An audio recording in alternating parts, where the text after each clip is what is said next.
Buenos días a todos.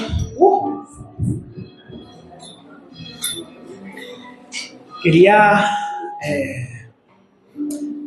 recordar simplemente, no algo que ya seguramente sabemos, pero hoy es el primer domingo de este año.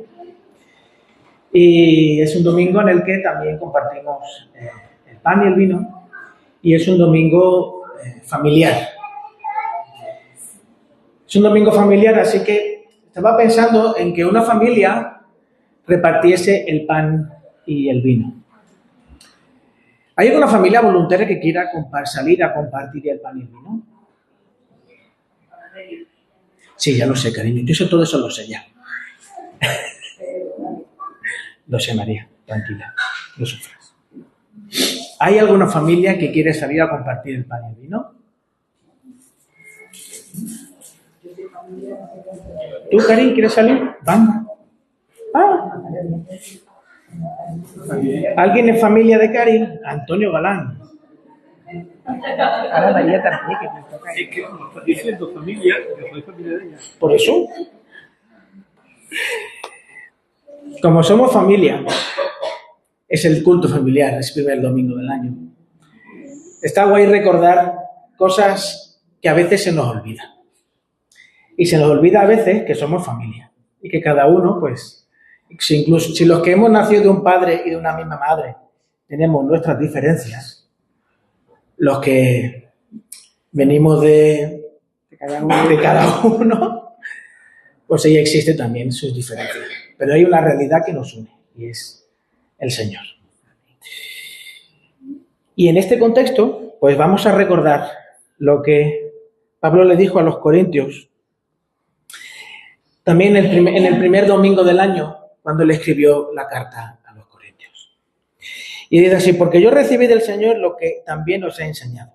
Que el Señor Jesús, la noche que fue entregado, tomó pan, y habiendo dado gracias, lo partió y dijo: tomad, comed, esto es mi cuerpo que por vosotros es partido, haced esto en memoria de mi mamá. ¿Voy a recordar quién? Tranquilo, todo está controlado. María, tranquila. Déjame a mí. Madre mía. El próximo día lo acepto, son estos. ¿Qué? Nada. Sí, ya me he enterado. Quiero recordar que en este pan no hay nada mágico, no hay nada... ¿Verdad, Antonio? No. Gracias, Antonio. No hay nada mágico, no hay nada... Tú te comes este pan sin tener claro quién es Jesús y te estás comiendo un cacho de pan como el que te comiste esta mañana quizás para desayunar. Pero si para ti Jesús es la persona que te ha salvado y te ha rescatado y te ha introducido en esta familia de hijos adoptados, porque todos somos hijos adoptados, este pan te hace recordar lo importante que es Jesús para ti y tu vida para Jesús. Así que todos aquellos que tienen a Jesús como su Señor y Salvador pueden hoy tomar el pan como primer domingo del año. Gracias por el pan. Hombre. Señor, te damos las gracias porque este pan, para nosotros los cristianos, los que somos hijos tuyos, representa la muerte tuya en la cruz, que tú derramaste, que tú partiste tu cuerpo, Señor, para nosotros. Te damos las gracias por este día, te damos las gracias porque por él, por ese sacrificio tuyo, hoy somos salvos, estamos aquí delante de tu presencia, dándote las gracias por ese sacrificio. Gracias, Señor, gracias por todas tus bendiciones. En el nombre de Jesús. Amén. Amén.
Comamos de él todos.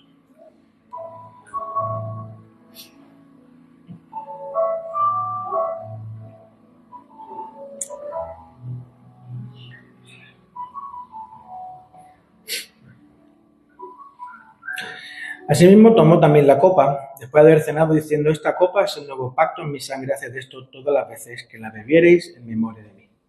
Así pues, todas las veces que comiereis este pan y bebiereis esta copa, la muerte del Señor anunciáis hasta que Él venga.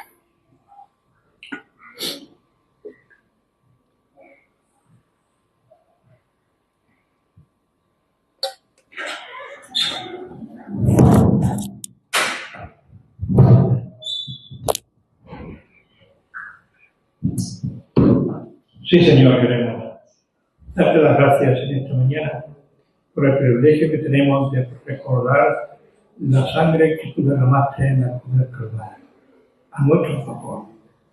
Gracias, Señor, porque a través de tu sangre podemos obtener la salvación y todas nuestras deudas han sido pagadas. Te alabamos, te glorificamos por ello, Señor. Y te pedimos, Señor, que tú bendigas también a los que no están con nosotros aquí en este día. Que tú les bendigas, les guardes y les ayudes en este día. Gracias, Señor, en el nombre de Jesús. Amén.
Vamos de ya todo.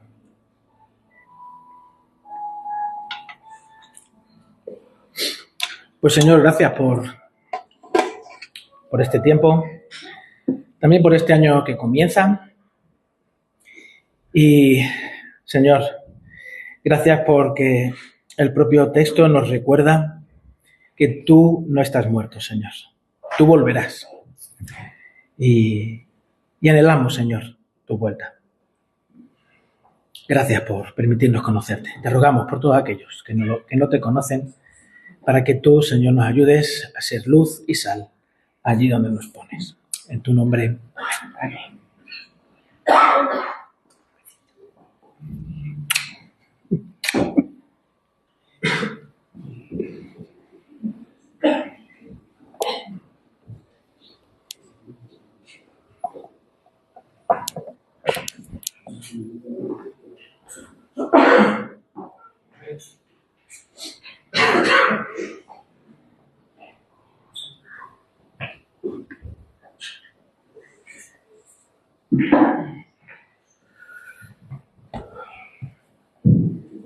Pues muy bien.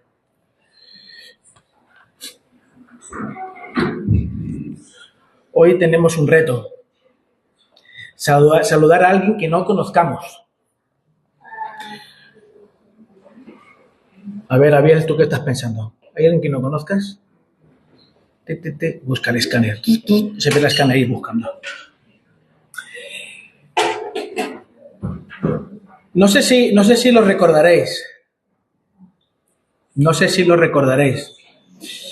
Pero normalmente tomo apuntes de las predicaciones. Los que a veces me veis ahí agachado con la cabeza, escribiendo, pues estoy tomando apuntes de las predicaciones.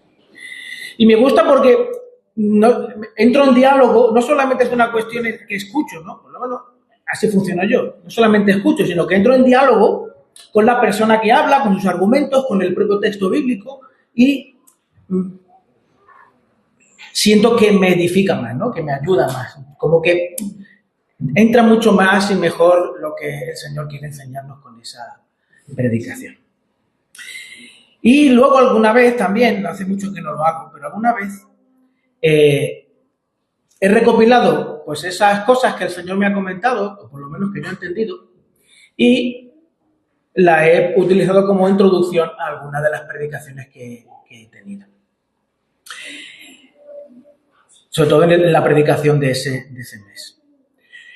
Por esto, para mí, no cabe duda que tras las palabras que Álvaro, que Lalo trajo el domingo pasado, estaba el Señor trayendo calor y tratando de dar un abrazo a todo aquel que lo necesite. Lalo habló de cómo Dios usa la cultura para ayudarnos a escucharle y a entenderle. Dios habla nuestro idioma. También habló sobre el sufrimiento. No como un acto de masoquismo, sino como un medio para crecer y ser de consuelo para otros. No sé si lo recordaréis, ¿verdad? Y por último habló sobre poner nuestras ilusiones y esperanzas a los pies de Jesús, siempre mirando hacia adelante.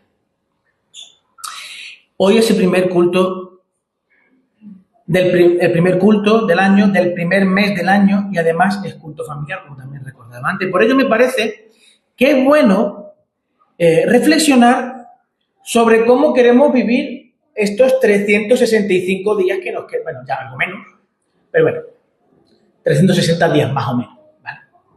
Que nos quedan, 361 días, para ser exactos, Marcos, que sé que lo estás pensando.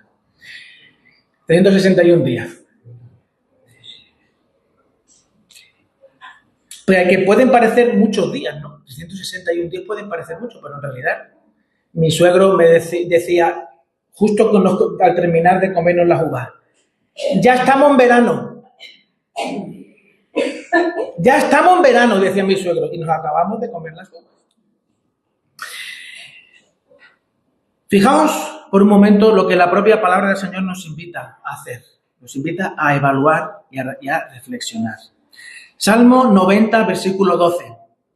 Enséñanos de tal modo a contar nuestros días, esos 360 días, pasados, en este caso, o futuros, que traigamos sabiduría al corazón. En otra versión, porque lo que he leído en la Reina Valera, dice, enséñanos a contar nuestros días y tendremos así sabiduría. O sea, ayúdanos a ser conscientes de nuestra propia vida, de cómo estamos viviendo, de qué queremos, de cómo tenemos que hacer las cosas para así tener sabiduría. Porque ser conscientes de que el tiempo es corto, de la vulnerabilidad de la vida, de la fragilidad del ser humano, de que no lo podemos hacer todo, que hay que saber decir que no, hay que saber decir que sí, hay que tener clara cuáles son las prioridades para no perder el tiempo y aprovecharlo bien. Y en el Nuevo Testamento, en el contexto de ser seguidores de Jesús, Lucas 14, 28, como ya se ha leído, porque ¿quién de vosotros queriendo edificar una torre no se sienta primero y calcula los gastos a ver si tiene lo que necesita para acabarla? Fijaos cómo la idea de valor está tan arraigada que el propio Señor, cuando cierra el Sermón del Monte, que está en Mateo 5, del capítulo 5 al capítulo 7, al final del capítulo 7 dice, que nos invita a todos los que están escuchando, a que evalúen sobre cómo están construyendo, sobre la roca o sobre la arena. Porque luego vienen tormentas, vienen lluvias, vienen vientos, y la que prevalece, la que se mantiene firme, es la que está construida sobre la roca. Y cuando estaba leyendo y reflexionando en esto, estuve a punto de hablar del cuento de los 3 cerditos.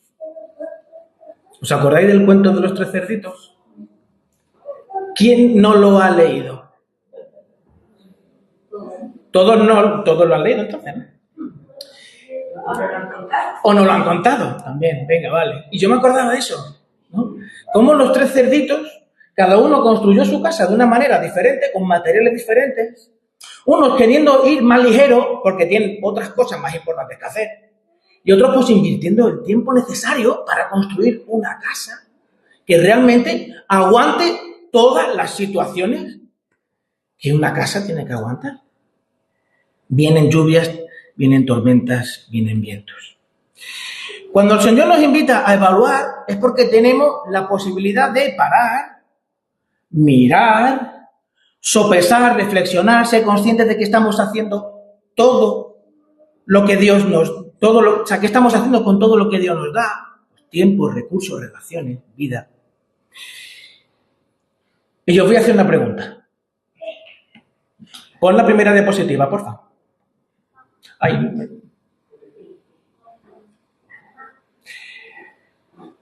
Gracias, Caleb. Pon la segunda, bonito.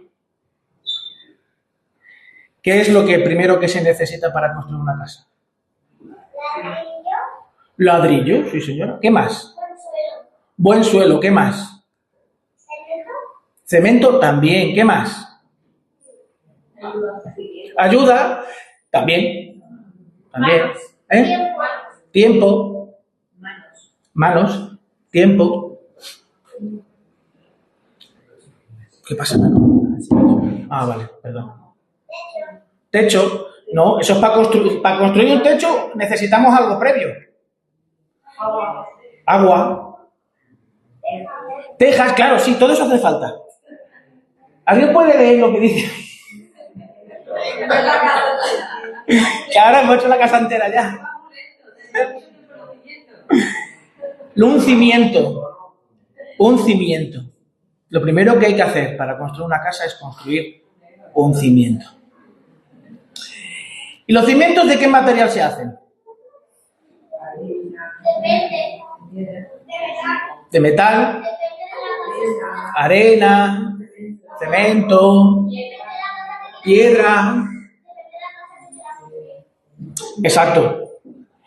Pero normalmente, independientemente de la casa que quieras construir, cuanto mejor sea el cimiento, mejor, ¿no?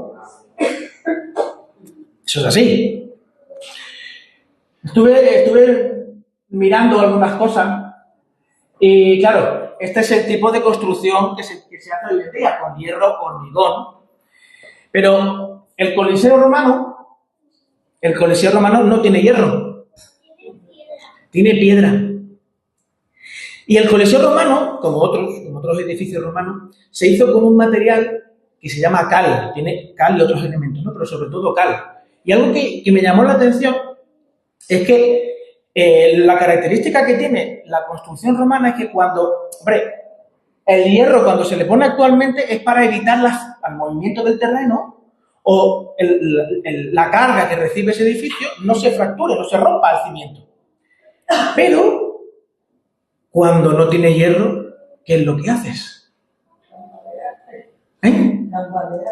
Hombre, pero los edificios romanos llevan y no se caen.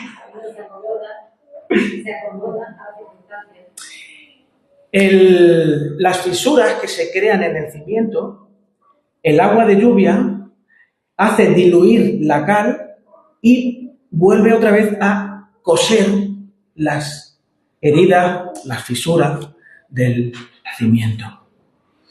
Por eso, al fin y al cabo, el cimiento ha de estar construido con el material más resistente del que dispongamos.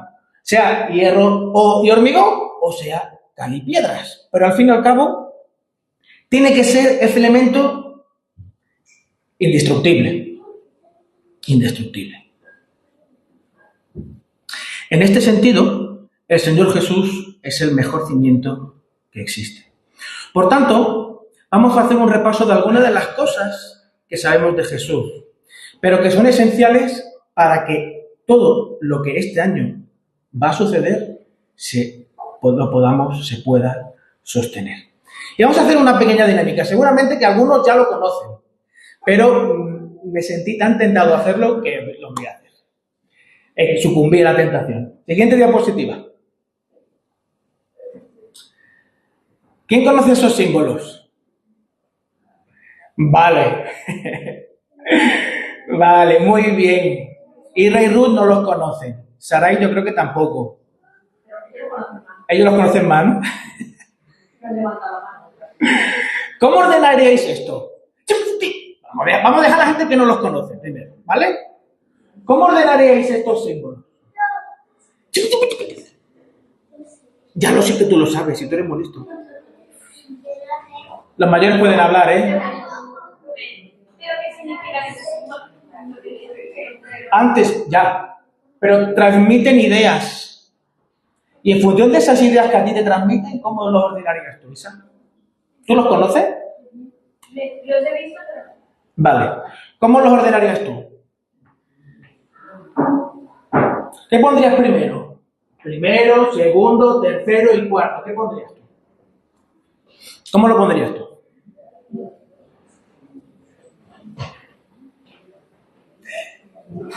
¿Cómo lo pondrías tú? Venga, Séfora, ¿cómo lo pondrías tú? El primero, signo de interrogación.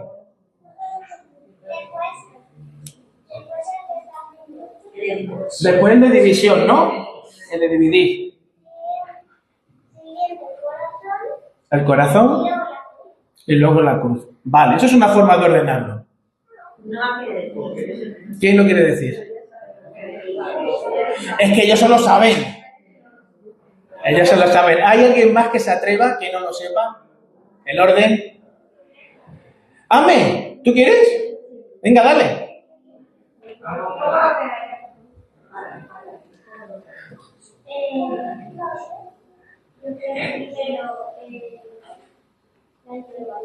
La interrogación.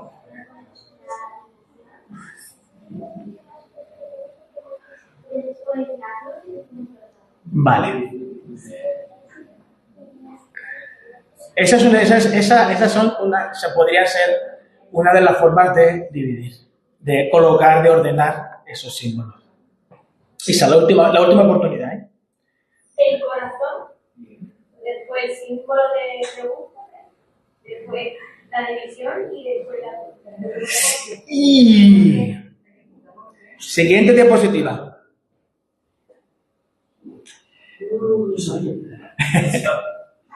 ¡Lo sabía! Tenemos que haber hecho una apuesta. Shh, tranquilo. ¿Quieres subir conmigo y predicas conmigo? ¿No? Esto de Four yo lo recordé, porque ya lo había visto, pero lo recordé en la actividad evangelística que se hizo, la formación evangelística que se hizo este año en verano en la iglesia, que Ruth y Irra nos lo trajeron. Y The Four es una herramienta para poder compartir el mensaje del Evangelio.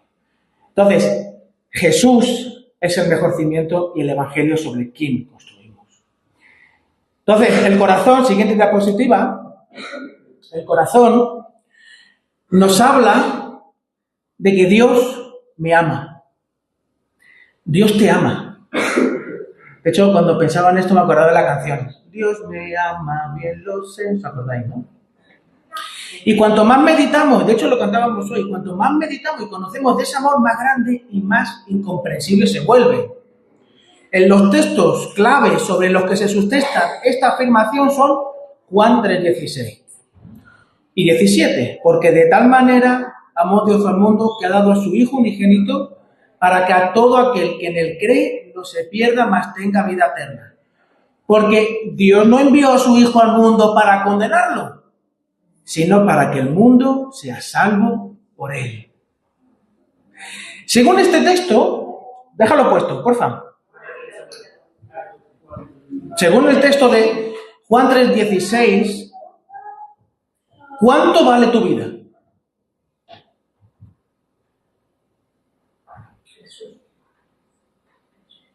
Jesús. Tu vida vale la vida del Hijo de Dios. Eso vale tu vida. En este mundo existen varias respuestas a esa pregunta de ¿cuánto vale tu vida? Porque tú puedes encontrar muchas respuestas. Pero todas ellas están condicionadas a lo que tú eres capaz de dar o producir. Pensad por un momento en vuestros amigos o las relaciones así íntimas y cercanas. ¿Cómo la definiríais? O sea, ¿por qué tienes esa relación con esa persona? ¿Porque es tu amigo? ¿Porque es tu amiga? ¿Porque esa es tu esposa, tu marido? ¿Porque es tu novia, tu novio? ¿Por qué? Generalmente definimos esas relaciones por lo que nos dan o lo que les damos. Y eso no quiere decir que esté mal, sino simplemente nos demuestra que muchas veces se nos valora por lo que somos capaces de dar y de producir. Sin embargo, Dios no necesita nada de ti. No se acerca a ti por lo que tú le puedes dar o hacerle sentir. Él se acerca a ti por lo mucho que Él te ama. El salmista David recoge en el Salmo 27, versículo 10, unas palabras que encuadran muy bien todo esto. Aunque mi padre y mi madre me dejaran, con todo el Señor me acogerá. Porque ¿quiénes son los que nos tendrían que querer más? Pues nuestros progenitores. Pues hay padres y hay madres que no quieren a sus hijos. Pues en esa situación, incluso tú vales, tu vida vale la vida de Jesús. Porque Dios te acoge. Estas palabras de David dejan claro que Dios es confiable, o sea, se puede confiar en Dios. Su amor es total y absolutamente desinteresado. Tú no tienes nada que Él necesite de ti. Por tanto, Él te ama por quien eres. Siguiente diapositiva. Pero existe un problema. En el interior de cada uno de nosotros existe una oposición, una resistencia, una rebeldía innata a todo lo que tiene que ver con Dios. Eso nos separa de Dios, nos aleja de Él, nos separa de Dios. Dios está en un lado, nosotros estamos en otro lado. Hay una distancia abismal, brutal, extensísima entre Dios y el ser humano. Esa distancia es insalvable por nuestras propias fuerzas, buenas intenciones e incluso buenas acciones. Nosotros no podemos hacer absolutamente nada. Esta rebeldía en la Biblia es descrita como pecado. De hecho, cuando la Biblia habla de pecado, no solamente describe lo que hacemos como pecado, sino esa realidad innata, esa naturaleza innata que hay en nosotros. Por ejemplo, en el Génesis, el primer libro que aparece en la Biblia, se describe cómo comienza todo esto. Y aquí aparece el relato de Adán y Eva, como algunos de vosotros, muchos de vosotros conoceréis, en el que se describe la forma en la que el ser humano comienza a desconfiar de Dios. Está la serpiente que le hace una pregunta capciosa a Eva y le dice, ¿realmente Dios? ¿Tú te puedes fiar de Dios? ¿Realmente te puedes fiar de Dios? Si tú hubieras sido en ese momento Adán y Eva, pues macho, pues las cosas serían diferentes. Pero... Y como evidencia de esa desconfianza, comen del fruto. El comer no es el pecado. El pecado Es la desconfianza. Y la evidencia de esa desconfianza es comer del fruto. El mordisco fue la culminación de esa desconfianza. Y así podríamos ver muchos ejemplos más en la Biblia. Caín y Abel, la actitud de rebeldía constante del pueblo tras haber sido liberado de Egipto. Siempre hay una queja, una murmuración constante y nostalgia de Egipto. Aunque eran esclavos, pero preferían estar allí. Y así también podremos hablar de David y Betsabé, de Saúl y su aparente obediencia, que en el fondo lo que quería era aprovecharse de las herramientas que Dios le daba para ser rey. De los fariseos, cómo usaban su conocimiento de la ley de la Biblia para desorientar al pueblo y desorientarse a sí mismos. Me gusta mucho cómo lo explica Pablo en la carta a los Romanos capítulo 7. Esta sección de la carta habla de su propia experiencia y de esa tensión interna que le empuja a hacer aquello que sabe que no es bueno. Romanos capítulo 7, versículos del 21 al 25. Así que, queriendo yo hacer el bien, hallo la ley de que el mal está presente en mí. Porque en el hombre interior me deleito con la ley de Dios, pero veo otra ley en los miembros de mi cuerpo, que hace guerra contra la ley de mi mente y me hace prisionero de la ley del pecado que está en mis miembros. Miserable de mí, ¿quién me libertará de este cuerpo de la muerte? Gracias a Dios por Jesucristo, Señor nuestro. Así que yo mismo, por un lado, con la mente sirvo a la ley de Dios, pero por otro lado, en la carne, a la ley del pecado. Lo que está tratando de decir Pablo es que él, en su propia existencia, nota esa tensión interna entre las cosas buenas que sabe que Dios tiene, que Dios es, en que tenemos que confiar en él, y la rebeldía, el pecado, el no querer hacer las cosas como Dios quiere. Siguiente diapositiva. Jesús es el que me abre la posibilidad real de poder tener acceso a Dios. El texto en el que se basa esta frase es Juan 14:6. Yo soy el camino, la verdad y la vida. Nadie viene al Padre si no es por mí. La vida de Jesús es la encarnación perfecta de cómo sería una vida sin pecado. Incluso aquellos que estuvieron con él cara a cara no pudieron decir nada negativo de él. En todo caso, Jesús decepcionó sus expectativas mesiánicas, porque ellos esperaban a un Mesías que solo les libertase de los romanos. Pero Jesús fue más que un libertador. Jesús, con su muerte y resurrección, restauró esa relación rota, la distancia que nos separaba de Dios. Y a todos los que en Él creemos y confiamos, nos da esa posibilidad de reconectar con Dios, de ser adoptados, aceptados, de poder vivir ese amor real que Dios tiene por Jesús, también lo tiene por cada uno de nosotros. Cristo venció el poder que el pecado y la muerte tiene sobre la creación y sobre el ser humano. De hecho, también lo hemos cantado hoy. Esto abre la posibilidad de que todos los que crean en Jesús sean adoptados como hijos. Y si somos hijos de Dios, tal y como lo es Cristo, disfrutaremos de la misma herencia. Una eternidad con Él, con un cuerpo nuevo, como el que Cristo tiene desde que resucitó. Siguiente diapositiva. Ahora viene la pregunta.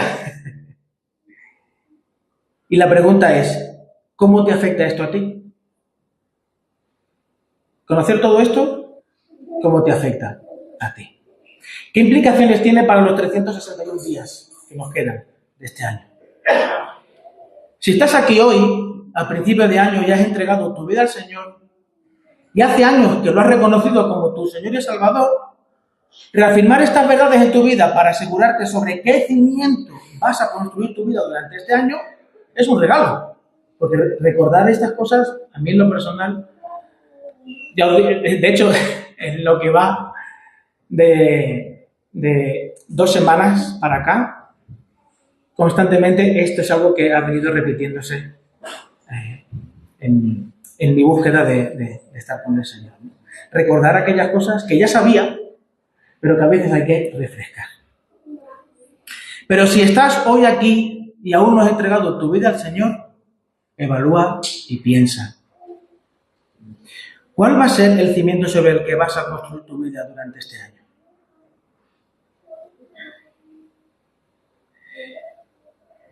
No dudes en entregar tu vida hoy al Señor.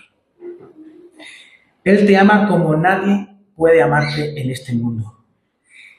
Y si eres consciente de esa tensión interior, igualmente que Pablo y bueno, a lo largo de la Biblia, de esa naturaleza que te daña a ti mismo y a los demás, confía en el Señor, habla con Él entregándole tu vida, esas cosas que tú eres consciente que están dentro, esa tensión interna, muéstraselas, no las escondas, no lo necesitas.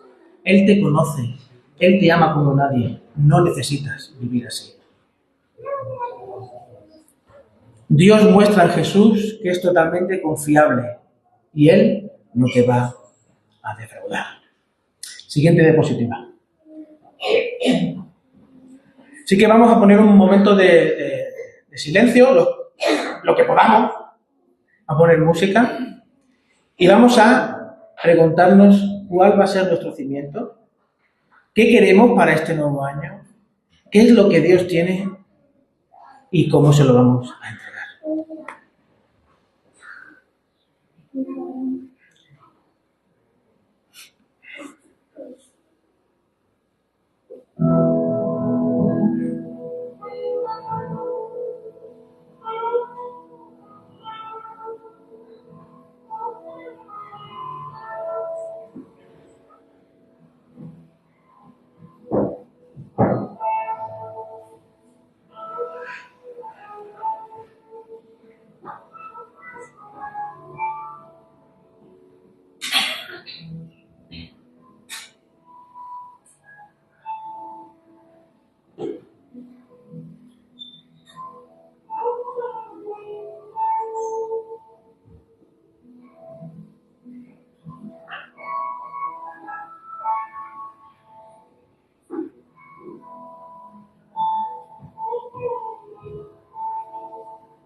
Normalmente, aquí se termina la explicación de lo que es el Evangelio, o cimiento sobre el cual edificar tu vida. Pero esto es solo el principio. Esto es solo el principio. Porque hay algo más. Mateo 28, 19 y 20. Toda autoridad me ha sido dada en el cielo y en la tierra. Por tanto, id y haced discípulos de todas las naciones, bautizándolos en el nombre del Padre, del Hijo y del Espíritu Santo, enseñándoles todo lo que yo os he enseñado. Y estad seguros, porque yo soy confiable, de que yo estaré con vosotros hasta el fin. La obra de Jesús no acaba con tu salvación. De hecho, te saca del individualismo que cada vez es más potente y más fuerte, que condiciona todas nuestras relaciones, nos saca de ahí, porque el individualismo tiende a empujarnos y a pensar solo en nosotros mismos. Sin embargo, hacer discípulos es la evidencia y conclusión lógica de ser cristianos. Jesús lo enseñó a sus discípulos que compartieron con él aquellos 3 años. La forma en la que se aplicó esa enseñanza aparece en el Nuevo Testamento. El hogar, la casa, lo íntimo, dejó de ser un mero refugio donde protegerse de las inclemencias del tiempo, de la lluvia, las tormentas, igual que los 3 cerditos. Dejó de ser un simple lugar donde refugiarse para transformarse en lugares de adoración, de conversiones y de evangelización. Lugares donde las personas conocían a Dios. Este tiempo allí en Barcelona, tuve una conversación que aparentemente no tiene nada que ver con esto, pero me hizo tanto pensar en esto. El tema de la vivienda es un problemón, como todos sabéis, ¿no? Es un problemón. El precio, las dificultades, la imposibilidad muchas veces por los ingresos de poder pedir una hipoteca, los precios de las casas que están desorbitados, que no hay un trabajo estable, o sea, un montón de dificultades, ¿no? Y en este contexto de dificultades, estaba hablando con una muchacha allí en Barcelona y me estuvo explicando que está metida en un tema de construir una cooperativa para construir, y además construir un edificio para poder tener vivienda en suelo donado por el ayuntamiento, etcétera, una vivienda de protección oficial y tal. Hombre, muy guay, genial. Son otras vías para poder. Y me explicó también que esa iniciativa ya se estaba haciendo en diversos lugares de Europa, lleva ya tiempo, y allí en Barcelona, en Cataluña y en Barcelona, pues hay ya iniciativas de estas que ya llevan 15 años funcionando. Y claro, la idea, fijaos, ¿no? La idea es construir una comunidad de personas que se ayuden las unas a las otras.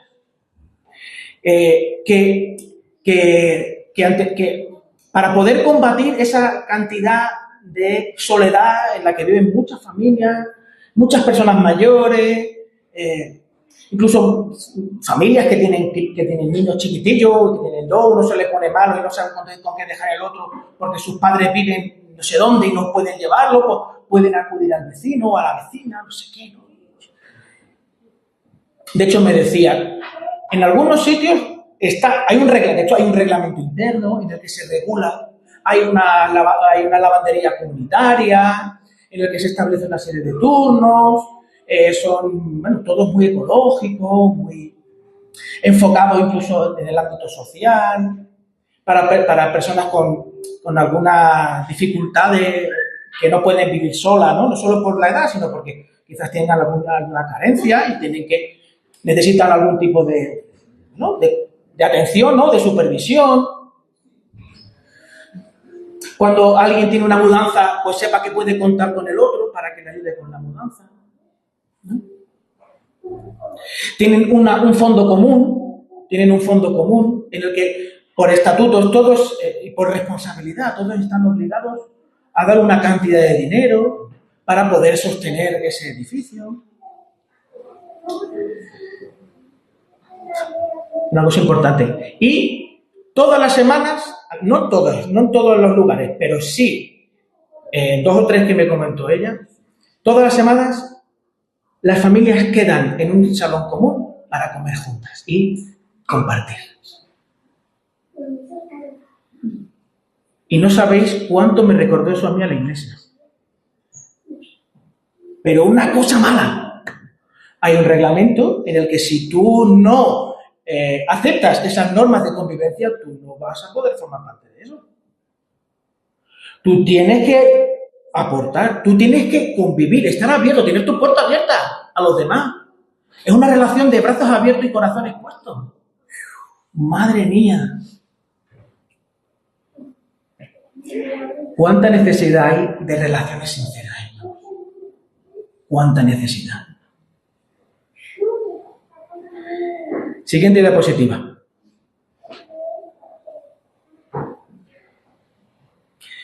Cada casa un templo, cada creyente un misionero. Las personas necesitan conocer a Jesús a través de ti. De ti. No a través de cualquier cosa de negro sobre blanco o una pantalla de televisión. Porque pantallas todos tenemos. Las personas necesitan otra persona. Otra persona. Cada casa, un templo, cada creyente, un misionero. Y esto no está condicionado por la edad. Javier, Isa, Quique, Sofía, como tú eres familia, te meto en el grupo, ¿vale? Pedrito, que eres muy bonito, Pedro. Irra, Moy, Dani, Martín, hay que decir que lo voy a mencionar. Noah, Ame y todos los que están en casa. Cari y Antonio. No está condicionado por la clase social, no está condicionado por la economía de la familia, ni por las dimensiones del hogar. Cuando cada casa se convierte en un templo y cada creyente en un misionero, tu vida se construye sobre el cimiento que es Jesús. No hay otra manera de poder vivir. Podemos desnatarlo, dulcificarlo, decir que no tengo tiempo, que sí, que podemos dar un millón de explicaciones, pero al final, cuando llegue el 31 de diciembre de 2026, ¿cómo va a ser tu año? ¿Cómo vas a evaluar tu año? Vamos a orar. Señor, gracias por poder estar juntos y gracias por darnos la oportunidad de ser familia, Señor. Ayúdanos a cuidarnos entre nosotros, a sostenernos entre nosotros y a poder dar sostén y apoyo a las personas que no te conocen. Porque de la misma manera que tú, Dios, te encarnaste en un ser humano, los seres humanos necesitan a otro ser humano que les hable de ti, Señor. Gracias por darnos este regalo de invertir nuestro tiempo, nuestros 361 días siguientes, en algo que no se agota a este lado de la eternidad, sino que tiene trascendencia, que va mucho más allá de lo que podemos llegar a pensar. Porque tú, Señor, eres tan grande, Señor, tan maravilloso, que a través de ejemplos tan simples como el pan y el vino, a través de metáforas como la puerta y de la manera tan maravillosa de haberte encarnado, Señor, podemos conocerte. Gracias, Señor, porque nos hacen las cosas fáciles sabiendo que nosotros somos torpes. Gracias, Señor, y ayúdanos a vivir este año tratando de construir en nuestra casa un templo y ser cada uno de nosotros un misionero. Tu nombre, Señor.